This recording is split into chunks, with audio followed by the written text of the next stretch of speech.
नमस्कार दोस्तों, OCN network में आपका स्वागत है। मैं हूं ओमकार चौधरी। 2-3 बड़ी घटनाएं घटी हैं और इन घटनाओं पर आज चर्चा करेंगे। पहली ये, आप हम सब जानते हैं कि प्रधानमंत्री नरेंद्र मोदी जापान और चीन की यात्रा पर जाने वाले हैं। चीन में वो 2 दिन रहेंगे और एससीओ की बैठक भी है और जाहिर है बायलैटरल टॉक्स भी होंगी शी जिनपिंग और प्रधानमंत्री नरेंद्र मोदी के बीच में।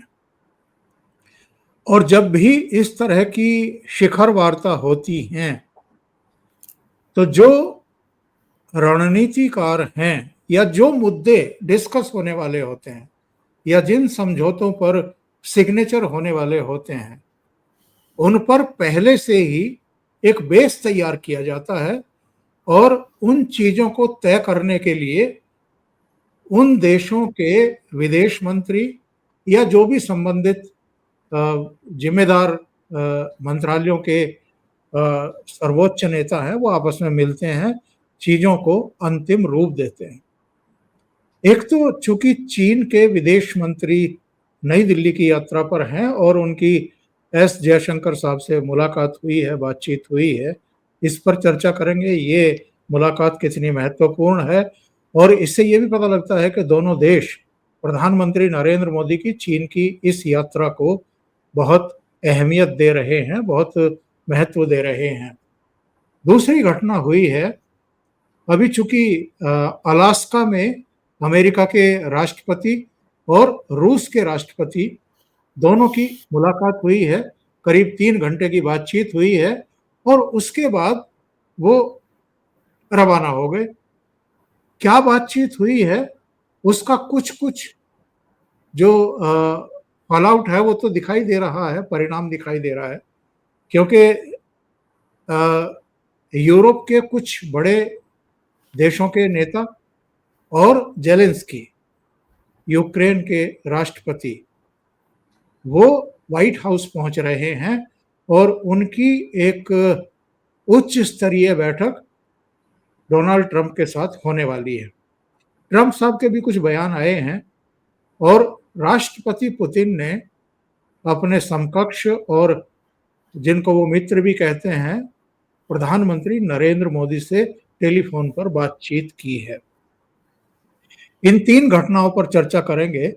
मेरे साथ जुड़ रहे हैं आपके सुपरिचित और टेरिटोरियल आर्मी के पूर्व चीफ, इसके अलावा युद्ध मेडल से अलंकृत और जो आपका अमेरिका में कुछ ही हमारे सैन्य ऑफिसरों ने विशेष ट्रेनिंग ली है, वो ट्रेनिंग भी लेने वाले A.K. Srivastava, major general A.K. Srivastava. तो उनको जोड़ करके फिर हम चर्चा को आगे बढ़ाएंगे। श्रीवास्तव सर, बहुत स्वागत है आपका। नमस्कार। नमस्कार चौधरी साहब।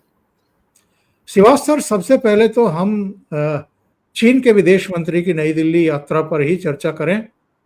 कितनी अहम मान रहे हैं और मेरे विचार से काफी समय बाद इस तरह के दोनों देशों के रिश्ते नॉर्मल होते हुए दिखाई दे रहे हैं, यानी उनके नागरिकों को, हमारे नागरिकों को वीजा बहाल करना, फ्लाइट जो है वो डायरेक्ट फ्लाइट बहाल करना, इसके अलावा सीमा पर दोनों देशों की सीमाओं को पीछे, सेनाओं को पीछे खींचना, अलग अलग क्षेत्रों में फिर से आदान प्रदान बढ़ाना, प्रधानमंत्री नरेंद्र मोदी का वहां पर जाना, क्योंकि इससे पहले डिफेंस मिनिस्टर और विदेश मंत्री तो गए हैं, प्रधानमंत्री 7 साल बाद चीन की यात्रा पर जा रहे हैं। तो ऐसे में विदेश मंत्री का उनके यहाँ आना और बातचीत करना ये कितना अहम है? हाँ बिल्कुल, जो सब बहुत ही महत्वपूर्ण। देखो ये सच्चाई है, जो कजान के अंदर मीटिंग हुई थी साइडलाइन पे भारत के प्रधानमंत्री और शी जिनपिंग के, उसके बाद रिलेशनशिप में काफी बदलाव आया, इसमें कोई शक नहीं। ये अभी नहीं कि जो सिचुएशन अभी बढ़ती जा रही है जिसके बारे में हम बात करेंगे, इससे पहले आप देखें जो दैपसांग और दैमचौक के अंदर फ्रिक्शन पॉइंट थे, वहां पर डिसएंगेजमेंट इतना नहीं हुआ था। पेट्रोलिंग पॉइंट पे पेट्रोलिंग नहीं जा पा रही थी दोनों देशों की, वहां पर भी बात बनी और उसके बाद मानसरोवर यात्रा स्टार्ट हुई, डायरेक्ट फ्लाइट की बात हुई, वीजा में रिलैक्सेशन की बात हुई। इसी प्रक्रिया को आगे बढ़ाते हुए जा रहे हैं अभी कि जो वांग वी आए हैं, जो कि एक प्रकार से फॉरेन मिनिस्टर हैं चीन के, वो एज अ स्पेशल रिप्रेजेंटेटिव आए हैं बातचीत जो लाइन ऑफ एक्चुअल कंट्रोल के बारे में, वो हमारे जो एनएसए हैं अजीत डोवल उनसे बातचीत करेंगे। मगर इसके साथ साथ वो हमारे फॉरेन मिनिस्टर जो एक्सटर्नल अफेयर्स मिनिस्टर हैं उनसे भी बातचीत करेंगे और सुनने में आया वो प्रधानमंत्री से भी मिलेंगे। ये सच्चाई है, रिलेशनशिप बढ़ते जा रहे हैं। और जिस प्रकार से जो एससीओ की मीटिंग अब इस बार चीन के अंदर है, वहां पर प्रधानमंत्री जाएंगे और 2020 के बाद जब आपस में एक प्रकार से तनाव बढ़ा था, जब चीन 3 डिवीजन लेके ईस्टर्न लद्दाख आ गया था, तो ये पहली बार है भारत के प्रधानमंत्री चाइना जाएंगे, तो ये बहुत अच्छी पहल है एससीओ मीटिंग में। तो ये सच्चाई है, ये रिलेशनशिप बढ़ते जा रहे हैं। मगर इस रिलेशनशिप को आपको इसके साथ देखना पड़ेगा जो अभी हो रहा है, जिस प्रकार से अमेरिका अंधाधुंध टैरिफ लगा रहा है, बिना सोचे समझे वो टारगेट कर रहा है। किस कंट्रीज को टारगेट कर रहा है? वो कंट्रीज हैं जो ब्रिक्स की है। अगर आप देखें ब्राजील पे उन्होंने 50% लगाया है, रशिया के साथ तो समझौता होने के चांसेस कम है, बातचीत क्या उनकी मुठभेड़ चली हुई है। इंडिया के ऊपर उन्हें 50% है, चीन के ऊपर उन्होंने 30% लगाया, दूसरा वो लगाना चाहते हैं मगर वो लगा नहीं पा रहे हैं अभी, उसके लिए 3 महीने का दिया, क्योंकि उसकी वजह यही है कि वो एक प्रकार क्रिटिकल मिनरल्स उनके पास हैं, मैग्नेट उनके पास है, चिप्स उनके पास है, सेमीकंडक्टर है, तो वो भी उनकी जो पूंछ मरोड़ सकते हैं, इसलिए वो नहीं। मगर वो ये कह रहे हैं इसको हमने 3 महीने के लिए पोस्टपोन किया। इसी प्रकार साउथ अफ्रीका के ऊपर 30% लगा रखा है। तो ये सच्चाई है, स्पेशली भारत को उन्होंने अनफेयरली टारगेट किया है। और वो बार बार भारत कह रहा है कि जिसकी आप बात कर रहे हैं कि आप सेकेंडरी सैंक्शन लगाएंगे, क्यों? क्योंकि भारत ऑयल खरीदता है रूस पे, वो तो सभी खरीदते हैं। चीन तो भारत से ज्यादा खरीद रहा है, $62 बिलियन, भारत तो $52 बिलियन, टर्की भी $28 बिलियन है। और यही नहीं, जो गैस और ऑयल काफी हद तक यूरोप भी खरीद रहा है। और अमेरिका का भी ट्रेड है, वहां पर यूरेनियम फ्लोराइड लेता है, वहां पर एक्सा फ्लोराइड लेता है, टेक्स्ट जो आपका एक प्रकार केमिकल और फर्टाइजर लेता है। तो भारत को एक प्रकार टारगेट करना बड़ी दुख की बात है। एक वो देश जिसके साथ दोनों के रिलेशनशिप बहुत अच्छे बन रहे थे, 2000 के बाद जब से न्यूक्लियर सिविल डील साइन हुई, 4 फाउंडेशन बेसिक एग्रीमेंट साइन हुए, कोमकासा, नीमियो, बेका और जीएसओएमआई, और आपने उनको जीरो कर दिया। इससे होगा क्या? इससे ये होगा कि अगर आप देखें भारत का जो पलड़ा है रूस और चीन की तरफ जाएगा, इसमें कोई शक नहीं है। अब वो आरआईसी की बात होने लगी, रशिया, इंडिया, चाइना, तो ये सच्चाई है, क्वाड कमजोर होगा। और ये एक मुझे लगता है मैवरिक पंथ है, क्योंकि जो डोनाल्ड ट्रंप के बाद वो कहते हैं उनके ऊपर प्रेडिक्टेबिलिटी एक ही है कि वो अनप्रिडिक्टेबल है। और जिस प्रकार से वो भारत को अननेसेसरी टारगेट कर रहे हैं, और उसकी वजह सबको पता है कि कहीं ना कहीं वो नोबेल पीस प्राइज चाहते थे, और नोबेल पीस प्राइज चाहते हैं, वो ये दिखाना चाहते हैं कि भाई उन्होंने 6 युद्ध रोक दिए वर्ल्ड में। वो कहते हैं रवांडा का उन्होंने रुकवाया आपस में लड़ाई, वहां पर डीआरसी जो है डेमोक्रेटिक रिपब्लिक कांगो में, फिर वो कहते हैं कंबोडिया, थाईलैंड में भी उन्होंने लड़ाई रुकवाई है। अभी अजरबैजान, आर्मेनिया के प्रेसिडेंट और प्राइम मिनिस्टर को व्हाइट हाउस में लेके उन्होंने आपस में समझौता करा। इसी प्रकार वो कहते हैं भारत और पाकिस्तान की लड़ाई उन्होंने रुकवाई है, जबकि भारत ये कहता रहा है ये लड़ाई पाकिस्तान के डीजीएमओ ने हमसे रिक्वेस्ट की तो भारत ने रोकी, इसमें तीसरी पार्टी का कोई भी रोल नहीं। अब वो चाहते हैं कि किसी तरीके से रशिया यूक्रेन की लड़ाई में कुछ रुकाएं, तो उनको नोबेल पीस प्राइज मिलने के चांसेस हैं। कहीं ना कहीं पाकिस्तान के साथ वो क्रिटिकल मिनरल्स की बात हो रही है, वहां पर वो कह रहे हैं कि हम आपको अपना जो गैस ऑयल है वो एक्सप्लोर करने देंगे, हम आपसे ऑयल करें। तो एक देश जिसके साथ इतने अच्छे रिलेशन थे अमेरिका के भारत से, आज वो रिलेशनशिप में खटास आ गई। और उसकी वजह एक ही है, डोनाल्ड ट्रंप। क्योंकि डोनाल्ड ट्रंप ने एक अच्छा मित्र गुमा दिया है, और नुकसान अमेरिका को होगा, भारत को नुकसान होगा, क्योंकि भारत का $90 बिलियन हम एक्सपोर्ट करते हैं। टेक्सटाइल है, ज्वेलरी है, जैम्स है, और उसके बाद आपका फुटवेयर है, लेदर गुड्स है। उसमें अगर टेक्सटाइल ये 50% हो गया तो काफी नुकसान होगा भारत को। मगर ये सच्चाई है, आने वाले समय में अमेरिका को भी बड़ा उसका नुकसान होने वाला, इन्फ्लेशन बढ़ेगा और भारत के रिश्ते उससे खराब हो गए तो आने वाले टाइम में बड़ा नुकसान होगा। मगर दुख की बात यह है कि ये एक आदमी की, प्रेसिडेंट डोनाल्ड ट्रंप की अपना जो कार्रवाई से ये हो रहा है। अब जो भी सिचुएशन हो रही है, आप देखें कि भारत के चीन के साथ भी रिलेशन और अच्छे होंगे और भारत जो है रूस के साथ भी खड़ा हुआ है। जिस प्रकार से भारत ने ये कहा है कि भाई हम एक प्रकार शांति चाहते हैं, डायलॉग और डिप्लोमेसी से रूस के साथ भी और यूक्रेन के साथ। मगर जो हालात अभी नजर आ रहे हैं, मुझे लगता है भारत और चीन की जो रिलेशनशिप में काफी आप देखेंगे नरमी आएगी और ये दोनों देशों के लिए फायदेमंद है। चौधरी साहब। और श्रीवास साहब, राष्ट्रपति पुतिन ने अलास्का से लौटने के बाद प्रधानमंत्री नरेंद्र मोदी से फोन पर बात की है। माना यही जा रहा है कि वहां जो भी टॉक्स हुई हैं, खासतौर से यूक्रेन के संदर्भ में, और जो भी प्रस्ताव ट्रंप की तरफ से रखे गए या पुतिन साहब की तरफ से रखे गए, उनके बारे में मोदी जी को अवगत कराया है। ये अगेन शो करता है कि मॉस्को और नई दिल्ली के जो रिश्ते हैं वो कितने भरोसे के हैं और एक दूसरे को वो किस तरीके से विश्वास में लेते हैं। बिल्कुल, ये सच्चाई है कि भारत और रूस के रिश्ते बहुत ही घने हैं। 1971 के बाद रिश्तों में एक प्रकार बढ़ावा ही आया। मगर ये भी सच्चाई है, जो पुतिन है उन्होंने भारत के साथ साथ जो ब्रिक्स के सारे मेंबर हैं, वन आफ्टर द अदर उन्होंने कॉल करके उनको बताया है। इसका मतलब कहीं ना कहीं ब्रिक्स आप देखेंगे कि एक पावरफुल होगा और एक एंटी यूरोप और एंटी अमेरिका के तरीके से चलेगा, क्योंकि इसकी मूर्खता यही है कि जो डोनाल्ड ट्रंप कर रहे हैं। और अगर आप देखें इसको अलास्का के साथ मिला के देखें, जो मीटिंग हुई अलास्का में, किसने खोया किसने घुमाया, तो उसके अंदर तो डोनाल्ड ट्रंप को तो कुछ मिला नहीं, मगर पुतिन जो आइसोलेट हो रखे थे आज वो मेन स्टेज में आ गए। आज वो पुतिन के साथ, डोनाल्ड ट्रंप के साथ उसी प्लेटफॉर्म पे, तो सबसे ज्यादा फायदा तो पुतिन को हुआ क्योंकि उनको एक्सेप्टेबिलिटी मिल गई और इसी को उन्होंने सब कुछ बताया, ये क्या क्या वहां डिस्कशन हुआ। तो मुझे लगता है ये एडवांटेज पुतिन को था अलास्का में और डोनाल्ड ट्रंप को कुछ नहीं मिला। और डोनाल्ड ट्रंप इस चीज को मुझे लगता है उनको समझ आई है।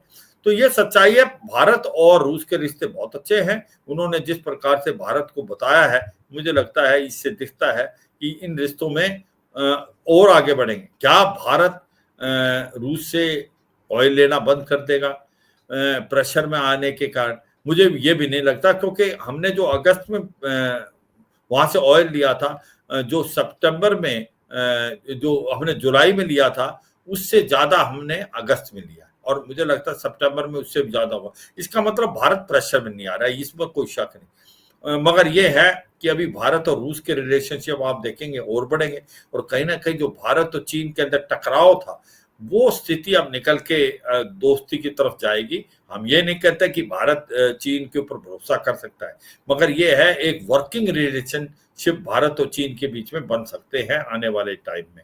चौधरी साहब। और अब चलिए बात कर लेते हैं वॉशिंगटन में जो गतिविधियां इस समय चरम पर हैं। राष्ट्रपति जेलेंस्की ट्रंप के बुलावे पर वॉशिंगटन जा रहे हैं और व्हाइट हाउस जा रहे हैं, लेकिन इस बार अकेले नहीं जा रहे हैं श्रीवास साहब। 7 महत्वपूर्ण नेता उनके साथ और भी जा रहे हैं, जिनमें इटली की प्रधानमंत्री जॉर्जिया मेलोनी, फ्रांस के राष्ट्रपति एमेनुअल मैक्रो, इसके अलावा जर्मनी के चांसलर फ्रेडरिक मर्ज, ब्रिटेन के प्रधानमंत्री कीर स्टारमर, फिनलैंड के राष्ट्रपति अलेक्जेंडर स्टब और यूरोपियन यूनियन की अध्यक्ष उर्सुला वान डेर लेयन और नेटो के महासचिव मार्क रूट। ये 7 बड़े नेता उनको सुरक्षा कवच दे रहे हैं क्या? क्योंकि पिछली बार तो बड़ी अप्रिय स्थिति पैदा हो गई थी व्हाइट हाउस में। हाँ बिल्कुल, कहीं ना कहीं चौधरी साहब ऐसा लगता है जेलेंस्की कहीं अकेले ना रह जाएं और कहीं प्रेशर डाल के डोनाल्ड ट्रंप जेलेंस्की को वो ना मना लें जो पुतिन ने कहा था। देखो ये तो सच्चाई है कि अब डोनाल्ड ट्रंप वही भाषा बोल रहे हैं जो पुतिन ने उनको बताया है। तो ये जो दोनों के पक्ष की बातें हैं, एक वार्तालाप से होगी, इतना आसान नहीं। जो पुतिन की डिमांड है कि भाई पहले तो सीज फायर नहीं होगा, एक पीस डील ही होगी। दूसरा वो कहते हैं जो मेन जो कॉज है उसको जब तक आप हैंडल नहीं करेंगे तब तक नहीं, वो कॉज है कि यूक्रेन नेटो में शामिल नहीं होगा। तीसरा वो ये कह रहे हैं कि जो इलाका हमने जीता है उसको हम नहीं देंगे, स्पेशली क्रीमिया और डोनबस का। डोनस्टक और लुहांस्क, वो उसमें 85% जो लोग हैं वो रशियन स्पीकिंग हैं। वो रिच है मिनरल रिसोर्सेज में, कोल भी है वहां पर, जिंक भी, कॉपर भी, वहां बाखमुट भी जो एक कम्युनिकेशन सेंटर है, तो वो नहीं देंगे। जापोरिजिया और खारासन हो सकता है उस पर बातचीत चले। तीसरा वो ये कह रहे हैं कि भाई अगर सिक्योरिटी गारंटी दी जा सकती है बिना नेटो के, उनको कोई ये प्रॉब्लम नहीं है। तो मुझे लगता है कि ये पुतिन की डिमांड है, पुतिन इससे नहीं पीछे हटेंगे। जबकि जो यूक्रेन कह रहा है वो ये कह रहा है कि पहली बात हमें एक ऐसी सिक्योरिटी गारंटी दी जाए जैसे नेटो का आर्टिकल 5 है, वैसी सिक्योरिटी गारंटी दी जाए। और कि भाई वो सिक्योरिटी गारंटी ये है कि जब कभी भी हमला होता है किसी देश पे तो उसको पूरे नेटो पे हमला माना जाएगा, ऐसी कोई सिक्योरिटी गारंटी। दूसरा वो ये कह रहे हैं जेलेंस्की कि हमारा कॉन्स्टिट्यूशन अलाउ नहीं करता कि कोई भी इलाका जो जमीन जीत ली है या कब्जा की है उसको वो दे सके। तीसरी बात वो ये कह रहे हैं कि एक सीज फायर होना चाहिए, बातचीत का दौर फिर स्टार्ट होना चाहिए। अब ये सच्चाई है कि यूरोप क्यों खड़ा है जेलेंस्की के साथ। यूरोप को लगता है कि जेलेंस्की तो एक प्रकार उनके सामने डोर है, अगर वो डोर खुल गया तो फिर अगला हमला जो पुतिन का है वो यूरोप पे होगा। वो जैसे पोलैंड है, बाल्टिक स्टेट है, तो उनको इस चीज का बहुत डर है। वो दिला रहे हैं मुनीक जो 1938 की बातचीत। 1938 की बातचीत में जो जर्मनी था उसको कुछ हिस्सा चेकोस्लोवाकिया का दिया गया था। वो उनको ये दिया गया था इस करके कि वो आगे जर्मनी हमला नहीं करेगा, उन्होंने ये बोला था हिटलर ने। मगर कुछ एक समय के बाद उन्होंने हमला किया जर्मनी ने, और फिर सेकेंड वर्ल्ड वॉर। वो ये कहने की कोशिश कर रहे हैं जितने भी ये नेता आए हैं, चाहे ब्रिटेन के केर स्टारमर हैं, फ्रांस के इमैनुअल मैक्रोन हैं, या जर्मनी के आपके फ्रेडरिक मेरेज हैं, या जॉर्जिया मेलोनी इटली की हैं, या आपके जो फिनलैंड के अलेक्जेंडर स्टब है, इसी प्रकार यूरोपियन यूनियन और नेटो के हैं। तो वो ये कह रहे हैं कि अगर आप आज रूस की इस डिमांड को मान लेंगे तो फिर वो बोल्ड हो जाएंगे और फिर वो आगे हमला करेंगे। इसलिए वो कहते हैं हम कोई भी जो टेरिटोरियल गेन नहीं दें रूस को, ये उनकी तरफ है। और वो एक प्रकार से साथ आए हैं एक मोरल सपोर्ट देने के लिए। अब जो वार्तालाप हो रही है वो पहले हो रही है जो डोनाल्ड ट्रंप की और एक प्रकार से जेलेंस्की की। ये जो है ये 1 घंटा या 2 घंटे के बाद आएंगे, मिलेंगे। डोनाल्ड ट्रंप कह रहे हैं कि भाई बातचीत से कुछ होगा, अगर आप कुछ नहीं देंगे। वो पुतिन की तरफ ज्यादा बोल रहे हैं, उनको वो इसलिए बोल रहे हैं कि उसके अलावा कोई सलूशन नहीं। अगर आप नहीं मानेंगे तो ये लड़ाई चलती रहेगी। अगर ये लड़ाई चलती रहती है, क्या आप जो इलाका 18 से 20% आपका रूस ने ले लिया, इसको वापस ले सकते हैं? वो तो हो नहीं रहा, क्योंकि हर रोज जो है वो रूस जीतता जा रहा है, वो और वेस्ट की तरफ जाता जा रहा है। और ऐसे में अगर आपने देना है तो पूरा नेटो आपके साथ रहना पड़ेगा, अमेरिका साथ है, तो वो तो थर्ड वर्ल्ड वॉर हो जाएगी। तो इसलिए सच्चाई ये है कि की जो पोजीशन है वो कमजोर है। जेलेंस्की और पुतिन और इनकी सबकी कमजोर है यूरोप की, और आज पुतिन का जो पलड़ा है वो भारी है। इसलिए वो कह रहे बातचीत से कुछ किया जाए, क्योंकि प्रैक्टिकलिटी ये बोलती है कि भाई ऐसा मुश्किल है, आप नहीं कर सकते कि पुतिन इन दो चीजों से नहीं मानने वाला। एक तो कि वो नेटो में इसको दाखिल नहीं होने देगा, दूसरा वो जो जो इलाका लिया क्रीमिया का और डोनबस का वो नहीं वापस देगा। तो इसको मद्देनजर रखते मुझे लगता है बातचीत हो रही है। इस बातचीत का नतीजा क्या होगा ये तो $1 मिलियन क्वेश्चन है। अगर यूरोप यूनियन मान गया, ये जितने लीडर गए कि हाँ भाई बातचीत से कोई करो तो बातचीत है, अगर वो नहीं मानते तो फिर तो मुझे लगता नहीं कि कोई शांति आने के चांसेस हैं। तो फिर ये लड़ाई का दायरा बढ़ेगा और ये लड़ाई और भयानक होगी। चौधरी साहब, और इस बार जेलेंस्की आप देख रहे हैं कि कैजुअल ड्रेस में नहीं है। इस बार एक उन्होंने प्रोटोकॉल का पालन किया है। पिछली बार वो बहुत कैजुअल ड्रेस में ही पहुंच गए थे, जो वो टी शर्ट पहनते हैं, लेकिन ट्रम्प साहब के साथ वो दिखाई दे रहे हैं तो इस बार जरा बन ठन करके गए हैं और प्रोटोकॉल का। तो ये भी कोई संकेत है क्या सिवास साहब? हाँ देखो ये संकेत ये है क्योंकि ये जब डिप्लोमेसी में बातचीत होती है तो आपको फॉर्मल ड्रेस पहननी पड़ती है। और ये सच्चाई है, वो एक लीडर हैं एक देश के, मगर उनका अपना पॉइंट ये था कि हमारा देश लड़ाई पे है और मैं मिलिट्री फटीग पहनता हूँ। तो वो उनका अपना नजरिया था। मगर ये सच्चाई है कि जब भी दो लीडरों के बीच में बात होती है, अगर आप हम सब ने देखा है कि लीडर जो है फॉर्मल ड्रेस पहनते हैं, क्योंकि इससे दिखलाता है कि आप एक बहुत फॉर्मल हैं और आप कुछ नतीजा, आप कैजुअल नहीं हो सकते। जब दो देशों के बीच में बात हो रही है वो बहुत सीरियस अफेयर है, उसके अंदर आपका फॉर्मल होना बहुत जरूरी है। तो मुझे लगता है ये बात बताई गई थी और ये एक अच्छी पहल है कि जेलेंस्की ने समझ आई है और वो एक फॉर्मल ड्रेस में है। और कहीं ना कहीं बातचीत में क्या होगा ये तो समय बताएगा।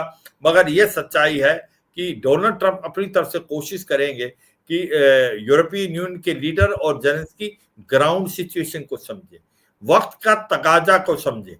क्योंकि अगर आप मूर्खता करेंगे और आप एडमेंट है कि हम नहीं मानेंगे तो फिर ये लड़ाई रुकने के चांसेस बहुत कम है। और हो सकता है इस लड़ाई का दायरा भी बढ़े और इसकी लड़ाई की इंटेंसिटी भी बढ़े।